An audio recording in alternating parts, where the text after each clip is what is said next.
Assalamualaikum warahmatullahi wabarakatuh. Perkenalkan, nama saya Muhammad Albizi Adam dari kelas 10-7 dengan nomor urut 20. Kesempatan kali ini saya akan membahas mengenai jamur atau bahasa latinnya fungi. Pembahasan kali ini meliputi definisi jamur hingga ke siklus hidupnya.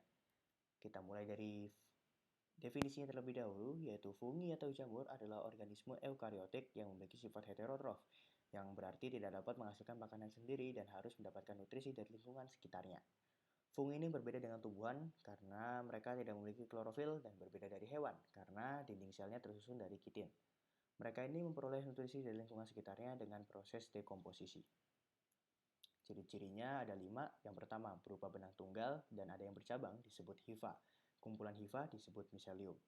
Bersifat heterotrof seperti yang sudah dibahas tadi, tidak dapat menghasilkan makanannya sendiri. Memiliki dinding sel yang tersusun dari kitin, tidak memiliki klorofil, sehingga dengan demikian fungi tidak dapat berfotosintesis. Berkembang biak dengan cara aseksual dan seksual, tentunya dengan menggunakan spora.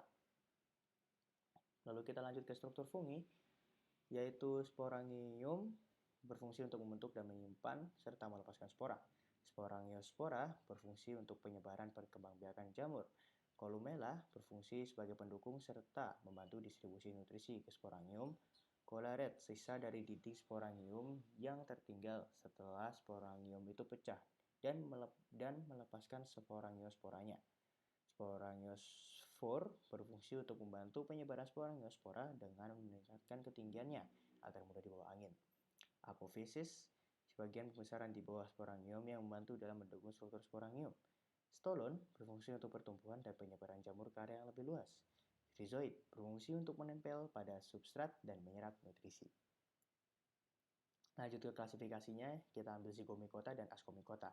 Berfokus kepada zigomikota, yaitu divisi fungi yang pembentukannya berasal dari spora yang dari 2 sel yang berbeda.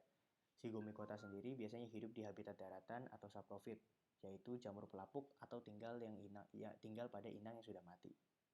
Ciri-cirinya memiliki hifa yang tidak bersekat, memiliki beberapa inti, melakukan reproduksi secara aseksual dan aseksual, tidak mempunyai tubuh buah. Contoh jamur zigomikota dan perannya, kita punya Rhizopus stolonifera adalah jamur yang menyebabkan penyakit busuk hitam pada buah ataupun sampah organik lainnya. Jamur ini yang biasanya menyebabkan kegagalan panen di bidang pertanian. Lanjut ke ascomycota, yaitu disebut juga sebagai sek fungi dan memiliki nama lain jamur kantung. Jamur yang dalam masuk di sisi ini adalah jamur yang memiliki hifa yang bersekat. Habitat ascomycota biasanya ada di dasar hutan yang berrumput tebal. Ciri-cirinya menghasilkan askospora pada reproduksi generatif atau seksual, memiliki talus uniseluler dan multiseluler, memiliki hifa yang bersekat dan tiap sel hifanya punya satu inti. Untuk jamur ini kita punya Saccharomyces cerevisiae yang bisa kita kenal ragi atau hammer. Dan biasanya berperan dalam fermentasi roti, bir hingga anggur, dan produksi tempe dan tape, serta dapat mengubah gula menjadi alkohol dan CO2. Kita ke siklus hidup dari jamur zigomikota. Seksual, untuk yang pertama adanya pertemuan hifa, yaitu hifa strain yang berbeda, tipe positif dan negatif itu saling mendekat, lalu ujungnya membengkak, perfusi membentuk zigosporangium, lalu terbentuknya zigospora berdinding tebal. Lalu ketika kondisinya sudah membaik, zigospora akan bergerminasi setelah meiosis, lalu akan adanya pembentukan miselium baru. Untuk aseksual sendiri, kita ada pertumbuhan miselium, sporanya berkecambah membentuk hifa yang tidak bersekat, lalu tumbuh ke atas membentuk sporangiofor, lalu di ujung sporangiofor terbentuk sporangium yang menampung ribuan spora. Penyebaran spora terjadi ketika dinding sporangium itu pecah, lalu akan terjadi perkecambahan, di mana spora itu berkecambah membentuk miselium baru saat kondisi lingkungannya sesuai.